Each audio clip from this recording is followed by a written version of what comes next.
ಎಲ್ರಿಗೂ ನಮಸ್ಕಾರ. ಎಲ್ಲರೂ ಹೇಗಿದ್ದೀರಾ? ಎಲ್ಲರೂ ರಾಯರ ಕೃಪೆಯಿಂದ ಚೆನ್ನಾಗಿದ್ದೀರಾ ಅಂತ ನಾನು ಭಾವಿಸ್ತೀನಿ. ರಾಯರು ನಿಮ್ಮೆಲ್ರಿಗೂ ಸುಖ, ಶಾಂತಿ, ನೆಮ್ಮದಿ, ಆಯುಸ್ಸು, ಆರೋಗ್ಯ, ಭಾಗ್ಯ ಕೊಟ್ಟು ಕಾಪಾಡಲಿ ಅಂತ ನಾನು ಕೇಳ್ಕೊತೀನಿ. ಸಾಲ ತೀರ್ಸೋಕ್ಕಾಗ್ತಿಲ್ಲ. ನಾವು ದುಡ್ದಂಥ ದುಡ್ಡು ಹಣ ನಮ್ಮ ಕೈಯಲ್ಲಿ ನಿಲ್ತಾ ಇಲ್ಲ. ಎಷ್ಟೇ ದುಡಿದ್ರೂ ನೀರಿನ ಥರ ಖರ್ಚಾಗ್ತಿರುತ್ತೆ. ಕಷ್ಟಪಟ್ಟು ದುಡಿತೀವಿ, ದುಡ್ಡು ಅನ್ನೋದು ನಮ್ಮ ಕೈ ಸೇರ್ತಾ ಇಲ್ಲ.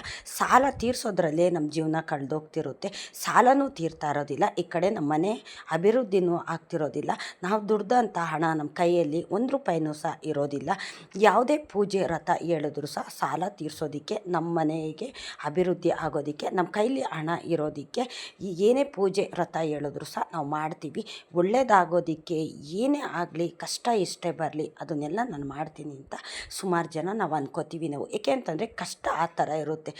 ದುಡ್ಡು ಅಂತಂದ್ರೇನು, ತಾಯಿ ಲಕ್ಷ್ಮೀದೇವಿ ನಮಗೆ ಒಲ್ದು ಬಂದ್ರೇ ನಮ್ಮ ಮನೆಗೆ ಹಣಕಾಸು ಬರೋವಂಥದ್ದು. ನಾವು ಎಲ್ಲ ದೇವ್ರುಗಳ್ನು ಪೂಜೆ ಮಾಡ್ತೀವಿ, ಆದರೆ ಒಂದೊಂದಕ್ಕೆ ಅಂತ ಒಂದೊಂದು ದೇವ್ರು ಇರ್ತಾರೆ. ಲಕ್ಷ್ಮೀದೇವಿ ಅಂದ್ರೇನು, ಹಣಕಾಸು ಕೊಡೋದೇ ತಾಯಿ ಲಕ್ಷ್ಮೀದೇವಿ ಇದ್ದಂಥ ಮನೆಯಲ್ಲಿ ಯಾವುದೇ ಕಷ್ಟ ಕಾರ್ಪಣ್ಯಗಳಾಗಲಿ, ಹಣಕ್ಕೆ ಸಮಸ್ಯೆ ಆಗಲಿ ಯಾವುದಕ್ಕಷ್ಟೇ ಇರೋದಿಲ್ಲ. ಸುಖ, ಶಾಂತಿ, ನೆಮ್ಮದಿ ಯಾವ ಮನೆಯಲ್ಲಿ ಇರುತ್ತೋ ಆ ಮನೆಯಲ್ಲಿ ತಾಯಿ ಲಕ್ಷ್ಮೀದೇವಿ ಇರ್ತಾಳೆ. ಈಗ ನಾವು ವರಮಹಾಲಕ್ಷ್ಮಿ ಹಬ್ಬ ಏನಕ್ಕೆ ಮಾಡ್ತೀವಿ? ನಾವು ತಾಯಿ ಲಕ್ಷ್ಮೀದೇವಿ ಸದಾ ಕಾಲ ನಮ್ಮ ಮನೆಯಲ್ಲಿರಲಿ, ದುಡ್ಡು ಕಾಸಿಗೆ ಯಾವುದೇ ಒಂದು ರೀತಿ ತೊಂದರೆ ಆಗದಿರೋ ಹಾಗೆ ಲಕ್ಷ್ಮಿ ಕಟಾಕ್ಷ ನಮಗೆ ಆಗಲಿ ಅಂತ ತಾನೇ ನಾವು ವರಮಹಾಲಕ್ಷ್ಮಿ ಹಬ್ಬ ಮಾಡೋದು. ಆದರೆ ವರಮಹಾಲಕ್ಷ್ಮಿ ಹಬ್ಬ ಮಾಡಬೇಕಾದ್ರೆ ಕೆಲವ್ರಿಗೆ ಇಷ್ಟ ಇರೋದಿಲ್ಲ. ಏಕೆಂತಂದರೆ ಒಂದೇ ಮನೆಯಲ್ಲಿ ಇಷ್ಟ ಇರೋದಿಲ್ಲ. ಹೆಂಡ್ತಿಗೆ ವರಮಹಾಲಕ್ಷ್ಮಿ ಹಬ್ಬ ಮಾಡಬೇಕು ಅಂತ ಆಸೆ ಇರುತ್ತೆ, ಆದರೆ ಮನೆಯಲ್ಲಿ ಗಂಡಸರಾಗಿರ್ಬೋದು ಇಲ್ಲ ದೊಡ್ಡವರಾಗಿರ್ಬೋದು ಅವ್ರಿಗೆ ಇಷ್ಟ ಇರೋದಿಲ್ಲ. ಏನಕ್ಕೆ ಇಷ್ಟೆಲ್ಲ ಆಡಂಬರದಿಂದ ನೀನು ಹಣ ಖರ್ಚು ಮಾಡಿ ನೀನು ಮಾಡ್ತೀಯ? ಮಾಡಲಿಲ್ಲ ಅಂದರೆ ಒಳ್ಳೆಯದಾಗೋದಿಲ್ವ? ಲಕ್ಷ್ಮೀ ಪೂಜೆ ಮಾಡಿದ್ರೇನ ನಮಗೆ ಒಳ್ಳೆಯದಾಗೋದು, ಹಣ ಸಿಕ್ಕೋದು ಅಂತ ಈ ಥರ ಕುಂಕುಮಾತು ಸಹ ಮಾತಾಡ್ತಾರೆ. ಮತ್ತು ಲಕ್ಷ್ಮೀ ಪೂಜೆಗೆ ಹಣ ಅನ್ನೋದು ನಾವು ಖರ್ಚು ಮಾಡಿದಾಗ ಅದಕ್ಕೇನಕ್ಕೆ ಅಷ್ಟು ಖರ್ಚಾಯಿತು, ಇದಕ್ಕೇನಕ್ಕೆ ಇಷ್ಟು ಖರ್ಚಾಯಿತು, ಆ ಥರ ಸೀರೆ ತಂದೆ ಏನು ಕೂಡಿಸ್ಬೇಕಾಗಿತ್ತು, ಇಷ್ಟೊಂದು ತಂದೆ ಅಂತ ಹಾಕಬೇಕು, ಇಷ್ಟೆಲ್ಲ ಖರ್ಚು ಮಾಡಿಕೊಂಡು ಹಬ್ಬ ಏನಕ್ಕೆ ಮಾಡಬೇಕು ಅಂತ ಈ ಥರ ಮಾತಾಡಿದಾಗಲೂ ಅಷ್ಟೇ ತಾಯಿ ಲಕ್ಷ್ಮೀದೇವಿ ಮನೆಯಲ್ಲಿ ಇರೋದಿಲ್ಲ. ನನ್ನ ಹಬ್ಬ ಮಾಡೋದಕ್ಕೆ ಎಷ್ಟೆಲ್ಲ ಮನೆಯಲ್ಲಿ ಜಗಳ ಕಿತಾಪತಿ ಮಾಡ್ತಿದ್ದಾರೆ, ಅಂಥವ್ರ ಮನೆಯಲ್ಲಿ ತಾಯಿ ಲಕ್ಷ್ಮೀದೇವಿ ಇರೋದಿಲ್ಲ.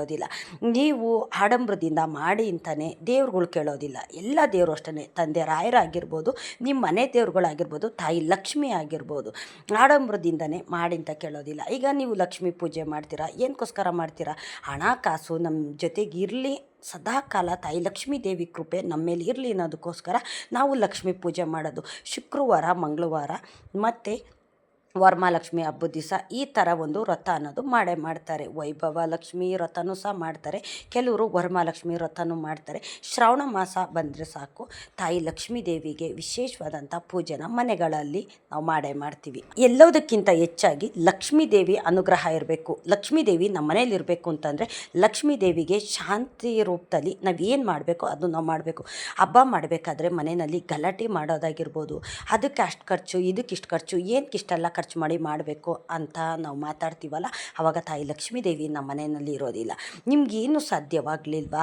ಮಾಮೂಲಿ ನೀವು ಪೂಜೆ ಮಾಡಿ, ಕಳಸಕ್ಕೆ ಒಂದು ತೆಂಗಿನಕಾಯಿ ಇಟ್ಟು, ಅದಕ್ಕೆ ಒಂದು ಬ್ಲೌಸ್ ಪೀಸ್ ಇಟ್ಟು, ಅರ್ಶಿನ ಕುಂಕುಮ ಏನಾದರೂ ಒಂದು ಹಣ್ಣುಗಳೋ ಇಲ್ಲ ನೈವೇದ್ಯ ಏನೋ ಮಾಡಿಟ್ಟು, ತಾಯಿ ಲಕ್ಷ್ಮಿ ಎಲ್ಲ ನೀನೇ ನೋಡ್ಕೊಳ್ಳೋವ, ಎಲ್ಲನೂ ನಿನಗೆ ಬಿಟ್ಟಿದ್ದೀನಿ, ನನಗೆ ನೀನು ಏನು ಕೊಟ್ಟಿದೆಯೋ ಅದರಲ್ಲಿ ನಾನು ಮಾಡ್ತಾಯಿದ್ದೀನಿ. ನಾನು ಆಡಂಬರದಿಂದ ಪೂಜೆ ಮಾಡಬೇಕು ಅಂದರೆ ನೀನು ಕೊಟ್ಟರೆ ನಾನು ಮಾಡ್ತೀನಿ, ನೀನು ಎಷ್ಟು ಕೊಟ್ಟಿದೆಯೋ ಅಷ್ಟರಲ್ಲಿ ನಾನು ಪೂಜೆ ಮಾಡ್ತಾಯಿದ್ದೀನಿ ಅಂತ ನಾವು 2 ತುಪ್ಪದ ದೀಪ ಹಚ್ಚಿ ದೇವ್ರಿಗೇನಾದರೂ ಸ್ವಲ್ಪ ನೈವೇದ್ಯ ಇಟ್ಟು, ನಿಮ್ಮ ಕೈಲಾದಷ್ಟು ಹೂವು ಹಾಕಿ ನೀವು ಬರೀ ಕಳಸಕ್ಕೆ ಪೂಜೆ ಮಾಡಿ, ಮನೆ ದೇವ್ರಿಗೆ ತಾಯಿ ಲಕ್ಷ್ಮಿಗೆ ಪೂಜೆ ಮಾಡಿ, ಖಂಡಿತ ಲಕ್ಷ್ಮೀದೇವಿ ಅನುಗ್ರಹ ಮಾಡ್ತಾಳೆ. ನಾವು ಆಡಂಬರದಿಂದ ಪೂಜೆ ಮಾಡಬೇಕು ಅಂತಲೇ ಏನಿಲ್ಲ. ಆಡಂಬರದಿಂದ ಪೂಜೆ ಮಾಡಿದ್ರೆ ತಾಯಿ ಲಕ್ಷ್ಮೀದೇವಿ ನಮ್ಮ ಮನೆಯಲ್ಲಿ ಇರ್ತಾಳೆ ಅಂತ ಅನ್ನೋದು ಅದು ಸುಳ್ಳು ಮಾತು.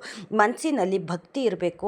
ನಮ್ಮ ಮನಸ್ಸಿನಲ್ಲಿ ಯಾವುದೇ ಒಂದು ಕೆಟ್ಟದಾಗಲಿ, ಬೇರೆಯವ್ರಿಗೆ ಅನ್ಯಾಯ ಮಾಡೋದಾಗಲಿ, ಬೇರೆಯವ್ರ ಸೊತ್ತು ತಿನ್ನೋದಾಗಲಿ, ಈ ಥರ ಒಂದು ಕೆಟ್ಟ ಮನಸ್ಸಿನಿಂದ ನಾವು ದೇವ್ರ ಪೂಜೆ ಮಾಡಿದ್ರೆ ಯಾವುದೇ ಒಂದು ಫಲ ಅನ್ನೋದು ಸಿಕ್ಕೋದಿಲ್ಲ. ಏಕೆಂತಂದರೆ ತಾಯಿ ಲಕ್ಷ್ಮೀದೇವಿ ತುಂಬ ಸೂಕ್ಷ್ಮೆ. ಅವಳು ಕೋಪಗೊಂಡ್ರೆ ಸಾಕು ನಮ್ಮ ಮನೆಯಲ್ಲಿ ಇರೋದಿಲ್ಲ. ತಾಯಿ ಲಕ್ಷ್ಮೀದೇವಿ ಹೋಲಿಸ್ಕೊಳ್ಳೋದಕ್ಕೆ ನಾವು ಯಾವ್ಯಾವ ರೀತಿ ಪೂಜೆ ಮಾಡ್ತೀವಿ, ಶುಕ್ರವಾರ ಮಂಗಳವಾರ ಆಗಿರ್ಬೋದು, ವರಮಹಾಲಕ್ಷ್ಮಿ ಹಬ್ಬ ಆಗಿರ್ಬೋದು, ಶಾಂತಿಯಿಂದ ನಾವು ಹಬ್ಬ ಅನ್ನೋದು ಮಾಡಬೇಕು. ಮನೆಯಲ್ಲಿ ಯಾವಾಗಲೂ ಅಷ್ಟೇ ಮುಸ್ಸಂಜೆ ಟೈಮಲ್ಲಿ ಮನೆಯಲ್ಲಿ ಯಾವಾಗಲೂ ಅಷ್ಟೇ ಮಂಗಳವಾರ ಶುಕ್ರವಾರ ಮನೆಯಲ್ಲಿ ಹೆಣ್ಮಕ್ಳು ಕಣ್ಣೀರು ಹಾಕ್ಬಾರ್ದು. ಕಣ್ಣೀರು ಹಾಕ್ತು ಅಂತಂದರೆ ಆ ಮನೆಗೆ ದಾರಿದ್ರ್ಯ ಅನ್ನೋದು ಬರ್ತಾಳೆ. ದಾರಿದ್ರ್ಯ ಲಕ್ಷ್ಮಿ ಯಾರು? ತಾಯಿ ಲಕ್ಷ್ಮೀದೇವಿ ತಂಗಿನೇ ದಾರಿದ್ರ್ಯ ಲಕ್ಷ್ಮಿ. ಅಕ್ಕ ಲಕ್ಷ್ಮೀದೇವಿ ಹೋಗಿ ತಂಗಿ ಲಕ್ಷ್ಮೀದೇವಿ ನಮ್ಮ ಮನೆಗೆ ನೆಲೆಗೊಳ್ತಾಳೆ. ಲಕ್ಷ್ಮೀದೇವಿ ಹೋಗೋದು ಎಷ್ಟು ಸುಲಭನೋ ದಾರಿದ್ರ್ಯ ಲಕ್ಷ್ಮಿ ನಮ್ಮ ಮನೆಗೆ ಬರೋದು ಅಷ್ಟೇ ಸುಲಭವಾಗಿ ಬರ್ತಾಳೆ. ನಾವು ಮನೆಯಲ್ಲಿ ಹೆಣ್ಣು ಮಕ್ಕಳು ಕೆಲವೊಂದು ತಪ್ಪುಗಳಿಂದ ಈ ಥರ ಎಲ್ಲ ಒಂದು ಕೆಟ್ಟದನ್ನೋದು ನಮ್ಮ ಮನೇಲಿ ಆಗ್ತಿರುತ್ತೆ. ಹೌದು, ಯಾವಾಗಲೂ ಅಷ್ಟೇ ಇಲ್ಲ ಇಲ್ಲ ಅಂತ ನಾವು ಹೇಳೋದಕ್ಕೆ ಹೋಗಬಾರ್ದು. ನೀನು ಏನು ಕೊಟ್ಟಿದೆಯೋ ಅಷ್ಟೇ ಸಾಕು ತಾಯಿ, ನೀನು ಕೊಟ್ಟರೆ ನನ್ನ ಜೀವನ ಬದಲಾಗೋದು ಎಷ್ಟೊತ್ತು ಅಂತ ನಾವು ಈ ಥರ ನಾವು ಅಂದ್ಕೋಬೇಕು.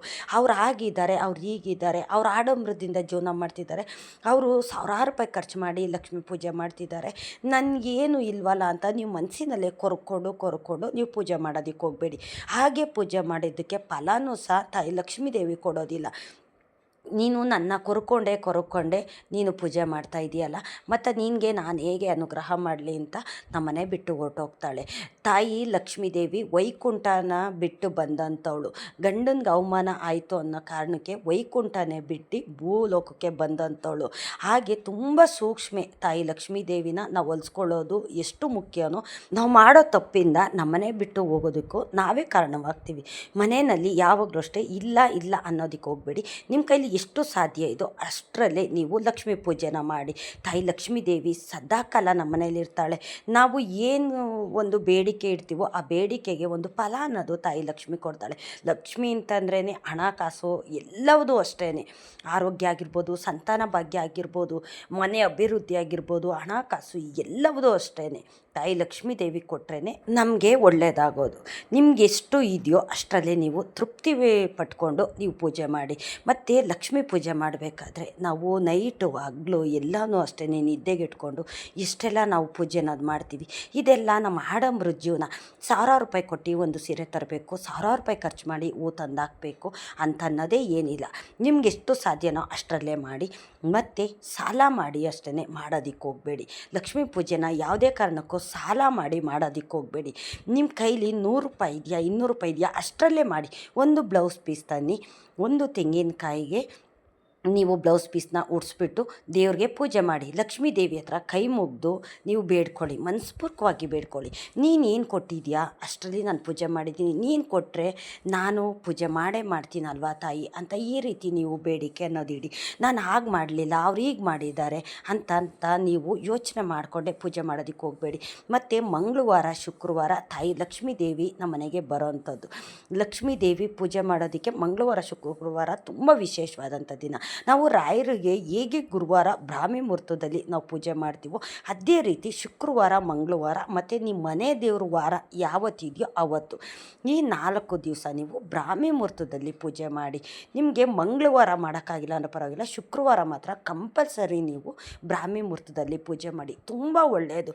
ಬ್ರಾಹ್ಮಿ ಮುಹೂರ್ತದಲ್ಲಿ ಪೂಜೆ ಮಾಡೋದು ಏನಕ್ಕೆ ಅಂತಂದರೆ ಬ್ರಹ್ಮದೇವರ ಆಶೀರ್ವಾದ ಇರುತ್ತೆ. ತಾಯಿ ಲಕ್ಷ್ಮೀ ದೇವಿ ನಮ್ಮನೆಯಲ್ಲಿ ನೆಲೆಗೊಳ್ತಾಳೆ ಅಂತ. ಮನೆ ಮುಂಬಾಗಿಲಿಗೆ ಒತ್ತುಟ್ಟಷ್ಟಕ್ಕೆ ಬಾಗಿಲಿಗೆ ನೀರು ಹಾಕಿ ರಂಗೋಲಿ ಹಾಕಿ ತುಳಸಿ ಹತ್ರನೂ ಅಷ್ಟೇ ರಂಗೋಲಿ ಬಿಟ್ಟು ನಾವು ಸ್ನಾನ ಎಲ್ಲನೂ ಸಹ ಮುಗಿಸ್ಕೊಂಡು ಮನೆಯಲ್ಲಿ ದೇವ್ರಿಗೆ ದೀಪ ಹಚ್ಚಿ ಪೂಜೆ ಮಾಡಿ ನಾವು ನಮ್ಮ ಮನಸ್ಸಿನಲ್ಲಿ ಏನು ಒಂದು ಬೇಡಿಕೆ ಇದೆಯೋ ಆ ಬೇಡಿಕೆನ ಭಗವಂತನ ಪಾದಕ್ಕೆ ನಾವು ಹಾಕ್ತು ಅಂತಂದರೆ ಖಂಡಿತ ಲಕ್ಷ್ಮೀದೇವಿ ನಮ್ಮ ಮನೆಯಲ್ಲಿ ನೆಲೆಗೊಳ್ತಾಳೆ. ಏಕೆ ಅಂತಂದರೆ 6 ಗಂಟೆ ಒಳಗಡೆ ಮನೆಯಲ್ಲಿ ದೀಪ ಜ್ಯೋತಿ ಉರಿಸಿದ್ರೆ ಆ ಮನೆಗೆ ಲಕ್ಷ್ಮೀದೇವಿ ನಮ್ಮ ಮನೆಗೆ ಬರ್ತಾಳೆ. ಮನೆಯಲ್ಲಿ ಯಾವಾಗಲೂ ಅಷ್ಟೇ ಗಂಡ ಹೆಂಡತಿ ಜಗಳ ಮಾಡೋದು, ಮನಸ್ಸಿನಲ್ಲೇ ಒಂಥರ ಬೈಕೊಳ್ಳೋದು, ಬೇರೆಯವ್ರು ಕೆಟ್ಟದಾಗಲಿ ಅಂತ ನಾವು ಯೋಚನೆ ಮಾಡೋದು, ಈ ಥರ ಎಲ್ಲ ನಾವು ಮಾಡ್ತು ಅಂತಂದರೆ ಲಕ್ಷ್ಮೀದೇವಿ ಆ ಮನೆಯಲ್ಲಿ ಇರೋದಿಲ್ಲ. ಜಗಳ ಕಿರಿಕಿರಿ ಈ ಥರ ಇದ್ದಾಗಲೂ ಅಷ್ಟೇ ತಾಯಿ ಲಕ್ಷ್ಮೀದೇವಿ ನಮ್ಮ ಮನೆಗೆ ಇರೋದಿಲ್ಲ. ಮನೆ ಎಷ್ಟು ಶಾಂತವಾಗಿರುತ್ತೋ ಅಷ್ಟು ತಾಯಿ ಲಕ್ಷ್ಮೀದೇವಿ ನಮ್ಮ ಮನೆಯಲ್ಲಿರ್ತಾಳೆ. ಇದು 100ಕ್ಕೆ 100ರಷ್ಟು ಸತ್ಯ. ಬ್ರಾಹ್ಮಿ ಮುಹೂರ್ತ ಅಂತಂದ್ರೇ ಬ್ರಹ್ಮದೇವರ ಆಶೀರ್ವಾದ ಇರುತ್ತೆ. ತಾಯಿ ಲಕ್ಷ್ಮೀದೇವಿ ಲಕ್ಷ್ಮೀನಾರಾಯಣ ಸ್ವರೂಪರಾಗಿ ನಮ್ಮ ಮನೆಗೆ ಬರೋವಂಥದ್ದು. ನೀವು ಬ್ರಾಹ್ಮಿ ಮುಹೂರ್ತದಲ್ಲಿ ಪೂಜೆ ಮಾಡ್ತೀರಲ್ಲ, ತುಳಸಿ ಹತ್ರ ಒಂದು ದೀಪ ಹಚ್ಚಿ. ತುಳಸಿ ಹತ್ರ ದೀಪ ಹಚ್ಚಿರ ನೀವು ಪೂಜೆ ಮಾಡೋದಕ್ಕೆ ಹೋಗ್ಬೇಡಿ. ಯಾವುದೇ ವಾರ ಆಗಲಿ, ರಾಯರು ವಾರ ಮಾಡ್ತೀರಲ್ಲ ಆವಾಗಲಿ, ನಿಮ್ಮ ಮನೆ ದೇವರು ವಾರ ದಿವಸ ಆಗಲಿ, ಇಲ್ಲ ಶುಕ್ರವಾರ ಆಗಲಿ, ನೀವು ಪ್ರತಿ ದಿವಸ ಮಾಡೋಕ್ಕಾಗುತ್ತಾ? ಪ್ರತಿ ದಿವಸನೂ ನೀವು ಪೂಜೆನ ಬ್ರಾಹ್ಮಿ ಮುಹೂರ್ತದಲ್ಲಿ ಪೂಜೆ ಮಾಡೋದನ್ನ ಅಭ್ಯಾಸ ಮಾಡ್ಕೊಳ್ಳಿ. ನೋಡಿ ಆವಾಗ ನಿಮ್ಮನೆ ಅಭಿವೃದ್ಧಿ ಯಾವ ಥರ ಆಗುತ್ತೆ, ಲಕ್ಷ್ಮೀ ಕಟಾಕ್ಷ ನಿಮ್ಗೆ ಯಾವ ಥರ ಇರುತ್ತೆ, ತಾಯಿ ಲಕ್ಷ್ಮೀ ದೇವಿ ಅನುಗ್ರಹ ಯಾವ್ಯಾವ ರೀತಿ ನಿಮಗೆ ಮಾಡ್ತಾಳೆ ಅನ್ನೋದನ್ನು ನೀವೇ ಪರೀಕ್ಷೆ ಮಾಡಿ. ಏಕೆ ಅಂತಂದರೆ ನಾವು ಮಾಡೋ ತಪ್ಪುಗಳಿಂದ ತಾಯಿ ಲಕ್ಷ್ಮೀ ದೇವಿ ನಮ್ಮ ಮನೆಯಿಂದ ಹೊರಟು ಅವ್ರ ತಂಗಿ ದಾರಿದ್ರ ಲಕ್ಷ್ಮಿ ನಮ್ಮ ಮನೆಗೆ ಬರೋವಂಥದ್ದು. ಮನೆಯಲ್ಲಿ ಯಾವಾಗಲೂ ಅಷ್ಟೇ ಇಲ್ಲ ಇಲ್ಲ ಅಂತ ಅನ್ನೋ ಮಾತು ಹೆಂಗಸ್ರಿನ ಬಾಯಿಂದ ಯಾವಾಗಲೂ ಅಷ್ಟೇ ಬರೋದಕ್ಕೆ ಹೋಗ್ಬಾರ್ದು. ನೀನು ಕೊಟ್ಟಷ್ಟರಲ್ಲೇ ನಾನು ಒಂದು ತೃಪ್ತಿ ಪಡ್ತೀನಿ, ನೀನು 10 ರೂಪಾಯಿ ಕೊಟ್ಟಿದ್ಯಾ, 10 ರೂಪಾಯಿಲಿ ನಾನು ಜೀವನ ಮಾಡ್ತೀನಿ. ಏಕೆ ಅಂತಂದರೆ ಇಷ್ಟ ಕಷ್ಟಗಳೆಲ್ಲ ನಮ್ಮಿಷ್ಟದಂಗೆ ಏನೂ ನಡೆಯೋದಿಲ್ಲ. ಭಗವಂತ ಆಡಿಸ್ದಂಗೆ ಆಟ ಆಡೋ ಗೊಂಬೆಗಳು ಅಷ್ಟೇ ನಾವು. ನಾವೇನೋ ಅನ್ಕೋತೀವಿ, ಅದು ಮಾಡೋಕ್ಕಾಗುತ್ತಾ? ಖಂಡಿತ ಮಾಡೋಕ್ಕಾಗೋದಿಲ್ಲ. ನಾಳೆ ಒಂದು ಸೈಟ್ ತೊಗೊಂಡು ಮನೆ ಕಟ್ಟಬೇಕು ಅಂತ ನಾವು ಅನ್ಕೋತೀವಿ, ಅದು ಸಾಧ್ಯವಾಗೋದಿಲ್ಲ. ಅದೆಲ್ಲ ತಾಯಿ ಲಕ್ಷ್ಮೀ ದೇವಿ ಕೊಡಬೇಕು, ನಿಮ್ಮ ಮನೆ ದೇವರ ಅನುಗ್ರಹ ಇರಬೇಕು, ತಂದೆ ರಾಯರ ಅನುಗ್ರಹ ಇರಬೇಕು. ಅದಕ್ಕೋಸ್ಕರ ನಾವು ಪೂಜೆ ಪುನಸ್ಕಾರ ಮಾಡೋದ್ರಲ್ಲಿ ಹಲವಾರು ತಪ್ಪುಗಳನ್ನೋದು ನಾವು ಮಾಡ್ತೀವಿ. ಕಷ್ಟಪಟ್ಟು ನೀವು 1000 ರೂಪಾಯಿ ಖರ್ಚು ಮಾಡಿ ನೀವು ರಾತ್ರಿಯೆಲ್ಲ ನಿದ್ದೆಗೆಟ್ಕೊಂಡು ದೇವ್ರ ಪೂಜೆ ಮಾಡ್ತೀರ. ಆದರೆ ಮನೆಯಲ್ಲಿ ನೆಮ್ಮದಿ ಇಲ್ಲ ಅಂತ ಅಂದಾಗ ಯಾವುದೇ ದೇವರಾಗಲಿ ನಮ್ಮ ಮನೆಯಲ್ಲಿ ಇರೋದಿಲ್ಲ. ಮನೆಯಲ್ಲಿ ಶಾಂತಿ ಇರಬೇಕು. ಯಾವುದೇ ಒಂದು ಕೆಟ್ಟ ಮಾತಾಗಲಿ ಮನೆಯಲ್ಲಿ ಆಡಬಾರ್ದು, ಬರಬಾರ್ದು. ಯಾರಿಗೂ ಅಷ್ಟೇ ಶಾಪ ಅನ್ನೋದು ಹಾಕ್ಬಾರ್ದು. ಈಗ ಗಂಡಸರು ಹೊರಗಡೆ ಹೋಗ್ತಿರ್ತಾರೆ, ಮಕ್ಕಳು ಹೊರಗಡೆ ಹೋಗ್ತಿರ್ತಾರೆ, ಇಲ್ಲ ನಾವೇ ಹೊರಗಡೆ ಹೋಗ್ತಿರ್ತೀವಿ. ಮನೆಯಲ್ಲಿ ಶಾಪ ಜಾಸ್ತಿ ಆಗಬಾರ್ದು. ಯಾರಿಗೇ ಆಗಲಿ, ಬೇರೆಯವ್ರಿಗಾಗಲಿ, ಇಲ್ಲ ನಮ್ಮನೆ ಜನಕ್ಕಾಗಲಿ ಕೆಟ್ಟದಾಗಲಿ ಅಂತ ನಾವು ಯಾವತ್ತೂ ಅಷ್ಟೇ ಅನ್ನೋದಕ್ಕೆ ಹೋಗಬಾರ್ದು. ಅದು ತಥಾಸ್ತು ಅಂತ ಹೇಳ್ತಿರ್ತಾಳೆ ತಾಯಿ ಲಕ್ಷ್ಮೀ ದೇವಿ. 24 ಗಂಟೆನೂ ಅಸ್ತು ದೇವತೆಗಳು ಅಸ್ತು ಅಂತಲೇ ಹೇಳೋ ಅಂತ ಅವ್ರ ಕೆಲಸ ಅದು. ನಾವು ಏನು ಬಾಯಿ ತಪ್ಪಿ ಮಾತಾಡ್ತೀವೋ, ಇಲ್ಲ ಅಂತೀವೋ, ಇಲ್ಲ ಬೇರೆಯವ್ರು ಕೆಟ್ಟದಾಗಲಿ ಅಂತೀವೋ, ಇಲ್ಲ ಮನೆ ಜನ ಏನಾದರೂ ಒಂದು ಕೋಪ ಬರ್ಸ್ತಾರಲ್ಲ ಆವಾಗ ನಾವು ಕೆಟ್ಟದಾಗಲಿ ನಿನಗೆ ಅಂತ ಅಂತೀವಲ್ಲ, ಅದು ಅಸ್ತು ದೇವತೆಗಳು ಅಸ್ತು ಅಂತಲೇ ಹೇಳೋವಂಥದ್ದು. ನಮಗೆ ಲಕ್ಷ್ಮೀ ಕೃಪೆ ಇರಬೇಕು, ಮನೆ ದೇವರ ಆಶೀರ್ವಾದ ಇರಬೇಕು, ತಂದೆ ರಾಯರ ಆಶೀರ್ವಾದ ಇರಬೇಕು. ಇವರೆಲ್ಲರ ಆಶೀರ್ವಾದ ಇದ್ರೇ ನಮ್ಮ ಜೀವನ ಹಚ್ಚ ಏಕೆ ಅಂತಂದರೆ ರಾಯರು ಇರೋವಂಥ ಮನೆಯಲ್ಲಿ ಯಾವುದೇ ಕಷ್ಟ ಕಾರ್ಪಣ್ಯಗಳಾಗಲಿ ಇರೋದಿಲ್ಲ. ಸುಮಾರು ಜನ ರಾಯರು ಪೂಜೆ ಮಾಡ್ತಾಯಿದ್ದೀವಿ, ನಮ್ಗೆ ಒಳ್ಳೇದಾಗ್ತಿಲ್ಲ, ಹಣಕಾಸು ಅನ್ನೋದು ನಮ್ಮ ಕೈ ಸೇರ್ತಿಲ್ಲ, ಆರೋಗ್ಯ ಅನ್ನೋದು ಅಭಿವೃದ್ಧಿ ಆಗ್ತಿಲ್ಲ, ನಮಗೆ ಎಲ್ಲದರಲ್ಲೂ ಕೆಟ್ಟದೇ ಆಗ್ತಿದೆ, ನಾನು ಎಷ್ಟು ದೇವ್ರನ್ನ ಬೇಡ್ತೀನಿ, ಎಷ್ಟು ಪೂಜೆ ಮಾಡ್ತೀನಿ, ನಮ್ಗೆ ಒಳ್ಳೇದಾಗ್ತಿಲ್ಲ ಅಂತಂದಾಗ ನೋಡಿ ಈ ಥರ ಎಲ್ಲ ಸಮಸ್ಯೆ ಅನ್ನೋದು ಇರುತ್ತೆ. ರಾಯರು ಒಬ್ಬರೇ ನಮಗೆ ಎಲ್ಲವನ್ನೂ ಸಹ ಕೊಡೋಕ್ಕಾಗೋದಿಲ್ಲ. ಮನೆ ದೇವರು ಅನುಗ್ರಹ ಇರಬೇಕು, ತಾಯಿ ಲಕ್ಷ್ಮೀ ದೇವಿ ಕೃಪೆ ನಮ್ಮ ಮೇಲೆ ಇರಬೇಕು. ಎಲ್ಲದಕ್ಕಿಂತ ಮಿಗಿಲಾಗಿ ತಾಯಿ ಲಕ್ಷ್ಮೀ ದೇವಿ ನಮ್ಮ ಮನೆಯಲ್ಲಿರಬೇಕು. ನಾವು ಕೋಪ ಬಂದಾಗ ಏನಾದರೂ ಬೈತೀವಿ, ಏನಾದರೂ ಒಂದು ಅಂತೀವಿ. ಏಕೆ ಅಂತಂದರೆ ಮನುಷ್ಯನ ಗುಣನೇ ಅದು ಅಲ್ವಾ, ಕೋಪ ತಡ್ಕೊಳಕ್ಕಾಗೋದಿಲ್ಲ. ಕೋಪ ಬಂದಾಗ ಏನಾದರೂ ನಾವು ಅಂತೀವಿ, ಇಲ್ಲ ದೇವ್ರ ಮೇಲೆ ನಾವು ಕೋಪ ಮಾಡ್ಕೋತೀವಿ. ದೇವರೇ ನಾನು ಇಷ್ಟೆಲ್ಲ ನಿನಗೆ ಸೇವೆ ಮಾಡ್ತಾಯಿದ್ದೀನಿ, ನನಗೆ ಮಾಡಿದ್ದಂಥ ಸಾಲ ತೀರ್ಸೋದಕ್ಕಾಗ್ತಿಲ್ಲ, ನನಗೆ ಹಣ ಅನ್ನೋದು ನನ್ನ ಕೈ ಸೇರ್ತಾ ಇಲ್ಲ, ನನ್ನ ಜೀವನದಲ್ಲಿ ಒಳ್ಳೆಯದು ಅನ್ನೋದೇ ಇಲ್ವಾ, ಬರೀ ಕಷ್ಟ ಕಣ್ಣೀರೇ ನಾನು ನೋಡಬೇಕಾ ಅಂತ ನಾವು ದೇವ್ರನ್ನ ಬೈಕೋತೀವಿ. ಆದರೆ ನಾವು ರಾಯರ ಹತ್ರನೂ ಸಹ ಈ ಥರ ಒಂದು ಕೇಳ್ಕೊತೀವಿ, ಮನೆ ದೇವ್ರನ್ನ ನಾವು ಬೈಕೋತೀವಿ, ಯಾಕೆ ನಾನು ಇಷ್ಟೊಂದು ಪರೀಕ್ಷೆ ಮಾಡ್ತೀಯಾ ಅಂತ ನಾವು ಬೈಕೋತೀವಿ. ಆದರೆ ರಾಯರಾಗಲಿ ನಮ್ಮ ಮನೆ ದೇವರಾಗಲಿ ನಾವು ಬೈದಿದ್ದನ್ನು ಅವ್ರಿಗೆ ಕ್ಷಮಿಸ್ತಾರೆ. ಆದರೆ ತಾಯಿ ಲಕ್ಷ್ಮೀ ದೇವಿ ಯಾವುದೇ ಕಾರಣಕ್ಕೂ ನಮ್ಮನ್ನು ಕ್ಷಮಿಸೋದಿಲ್ಲ. ಏಕೆ ಅಂತಂದರೆ ತಾಯಿ ಲಕ್ಷ್ಮೀ ದೇವಿ ನಮ್ಮ ಮನೆಗೆ ಇರೋದು ಅಂತಲೇ ತುಂಬ ಸೂಕ್ಷ್ಮ ಅಂದರೆ ಸೂಕ್ಷ್ಮ. ಈ ಗಾಳಿ ಬಂದಾಗ ತರಗೆಯಲ್ಲಿ ಯಾವ ಥರ ತೋರ್ಕೊಂಡು ಹೋಗ್ತಿರುತ್ತೋ ಅದೇ ರೀತಿ ನಾವು ಏನಾದರೂ ಮನೆಯಲ್ಲಿ ಒಂದು ನೆಗೆಟಿವ್ ಆಗಿ ನಾವು ಮಾತಾಡ್ತು ಅಂತಂದರೆ ಆ ಕ್ಷಣನೇ ತಾಯಿ ಲಕ್ಷ್ಮೀ ದೇವಿ ನಮ್ಮ ಮನೆ ಬಿಟ್ಟು ಹೊರಟೋಗೋದು. ನಮ್ಮ ಮನೆಗೆ ಕಷ್ಟ ಜಾಸ್ತಿ, ಹಣಕಾಸು ಸೇರ್ತಾ ಇಲ್ಲ, ಆರೋಗ್ಯ ಅಭಿವೃದ್ಧಿ ಆಗ್ತಿಲ್ಲ, ತುಂಬ ಕಷ್ಟ ಅನುಭವಿಸ್ತಾ ಇದ್ದೀವಿ ನಾವು ಅಂತ ಹೇಳ್ತೀವಲ್ಲ, ಲಕ್ಷ್ಮೀ ದೇವಿ ನಮ್ಮ ಮನೆಯಲ್ಲಿ ಇರೋದಿಲ್ಲ. ಲಕ್ಷ್ಮೀ ದೇವಿ ಕೃಪೆ ನಮಗಿಲ್ಲ ಅಂತಲೇ ಅವಾಗ ಅರ್ಥ ನಾವು ಮಾಡ್ಕೊಂಬಿಡ್ಬೇಕು ನಾವು. ಏಕೆ ಅಂತಂದರೆ ನಮ್ಗೆ ಒಳ್ಳೇದಾಗ್ತಿಲ್ಲ ಅಂತಂದಾಗ ನಮ್ಮ ಮನೆ ದೇವ್ರ ಹತ್ರನೂ ನಾವು ಬೇಡಿಕೆ ಇಡ್ತೀವಿ, ದೇವರೇ ಏನು ನನ್ನ ಕಷ್ಟ ಕೊಡ್ತಾ ಇದೆಯಾ, ನೀನು ಬರೀ ಕಲ್ಲ, ನೀನು ಬರೀ ಸುಮ್ಮನೆ ಪೂಜೆ ಮಾಡಿಸ್ಕೋತೀಯಾ, ನೀನು ಯಾವುದೇ ಒಂದು ಅನುಗ್ರಹ ಮಾಡಿಲ್ಲ ಅಂತಂದಾಗ ಬರೀ ನನ್ನ ಹತ್ರ ಪೂಜೆ ಮಾತ್ರ ಮಾಡಿಸ್ಕೋತಾ ಇದೆಯಾ ಅಂತ ನಾವು ನಮ್ಮ ಮನೆ ದೇವ್ರಿಗೆ ರಾಯರಿಗೂ ಸಹ ನಾವು ಗಟ್ಟಿ ಮನಸ್ಸಿನಿಂದ ನಾವು ದೃಢವಾಗಿ ಏನಾದರೂ ಒಂದು ಅನ್ಕೋತೀವಿ ನಾವು. ಆದರೆ ಅದೇ ರೀತಿ ನಾವು ಲಕ್ಷ್ಮೀ ದೇವಿಗೆ ಅನ್ನೋಕ್ಕಾಗೋದಿಲ್ಲ. ಆ ಥರ ಅಂತಂದಾಗ ನಮ್ಮ ಮನೆ ಬಿಟ್ಟು ತಾಯಿ ಲಕ್ಷ್ಮೀ ದೇವಿ ಹೊರಟೋಗ್ತಾಳೆ. ತುಂಬ ಸೂಕ್ಷ್ಮ ಅಂದರೆ ಸೂಕ್ಷ್ಮ. ಲಕ್ಷ್ಮೀ ದೇವಿನ ಹೇಗೆ ಹೋಲಿಸ್ಕೋತೀವೋ ಆ ರೀತಿ ನಮ್ಮ ಮನೆಯಲ್ಲಿ ಇರ್ತಾಳೆ. ಲಕ್ಷ್ಮೀ ದೇವಿ ಪೂಜೆ ಮಾಡೋದಕ್ಕೆ ನೀವೊಂದು ಹಣಕಾಸನ್ನ ಸಾಲ ಮಾಡಿನೇ ಮಾಡಬೇಕು ಅಂತಲ್ಲ. ಶುಕ್ರವಾರ ಮಂಗಳವಾರ ವರಮಹಾಲಕ್ಷ್ಮಿ ಹಬ್ಬದ ದಿವಸ ನೀವು ತಾಯಿ ಲಕ್ಷ್ಮೀ ದೇವಿನ ಒಲಿಸ್ಕೊಳ್ಳೋದಕ್ಕೆ ಯಾವ್ಯಾವ ಪೂಜೆ ಮಾಡಬೇಕು ಆ ಥರ ಪೂಜೆ ಮಾಡಿ ಬ್ರಾಹ್ಮಿ ಮುಹೂರ್ತದಲ್ಲಿ ನೀವು ಪೂಜೆ ಮಾಡೋ ಅಭ್ಯಾಸ ಮಾಡ್ಕೊ. ನಾನು ಅದಕ್ಕೆ ಹೇಳೋದು, ಬ್ರಾಹ್ಮಿ ಮುಹೂರ್ತ ಅಂತಂದ್ರೆ ಬ್ರಹ್ಮ ಮುಹೂರ್ತ. ಬ್ರಹ್ಮ ನಮಗೋಸ್ಕರ ಸೃಷ್ಟಿ ಮಾಡಿರೋಂಥ ಟೈಮು. ಆ ಬ್ರಾಹ್ಮಿ ಮುಹೂರ್ತದಲ್ಲಿ ಪೂಜೆ ಮಾಡೋವಂಥ ಮನೆಗಳಲ್ಲಿ ತಾಯಿ ಲಕ್ಷ್ಮೀ ದೇವಿ ಸದಾಕಾಲ ನೆಲೆಗೊಳ್ತಾಳೆ. ಇಷ್ಟು ನಾವು ಅರ್ಥ ಮಾಡ್ಕೋಬೇಕು. ಏಕೆ ಅಂತಂದರೆ ನಾವು ನಿದ್ದೆ ಅನ್ನೋದನ್ನ ಯಾವಾಗ ಬೇಕಿದ್ರೂ ಮಾಡ್ಬೋದು, ಆದರೆ ಒಳ್ಳೇದಾಗೋದಕ್ಕೆ ಇಂಥ ಟೈಮು ಇಂಥ ಗಳಿಗೆ ಅಂತಲೇ ದೇವರು ನಿಗದಿ ಮಾಡಿದ್ದಾರೆ. ಆ ನಿಗದಿ ಇದ್ದಂಥ ಟೈಮ್ನ ನಾವು ದುರುಪಯೋಗ ಪಡಿಸ್ಕೊಳ್ಬೇಕೇ ಹೊರತು ಆ ಟೈಮಲ್ಲಿ ನಾವು ಮಲಗೋದು ಈ ಥರ ಎಲ್ಲ ಟೈಮ್ನ ವ್ಯರ್ಥ ಮಾಡೋದಕ್ಕೆ ಹೋಗಬಾರ್ದು. ಹೌದು, ನಮ್ಮ ಮನೆ ಅಭಿವೃದ್ಧಿಗೋಸ್ಕರ ನಾವು ಯಾವ ಪೂಜೆ ಮಾಡಬೇಕು, ಯಾವ ಟೈಮಲ್ಲಿ ಮಾಡಬೇಕು ಆ ಟೈಮಲ್ಲಿ ಮಾಡಿದ್ರೆ ರಾಯರ ಅನುಗ್ರಹ, ತಾಯಿ ಲಕ್ಷ್ಮೀ ದೇವಿ ಅನುಗ್ರಹ, ನಮ್ಮ ಮನೆ ದೇವರ ಅನುಗ್ರಹ, ಇವರೆಲ್ಲ ಆಶೀರ್ವಾದ ಇದ್ರೇ ನಮಗೆ ಒಳ್ಳೇದು ಮಾಡೋಕ್ಕಾಗೋದು.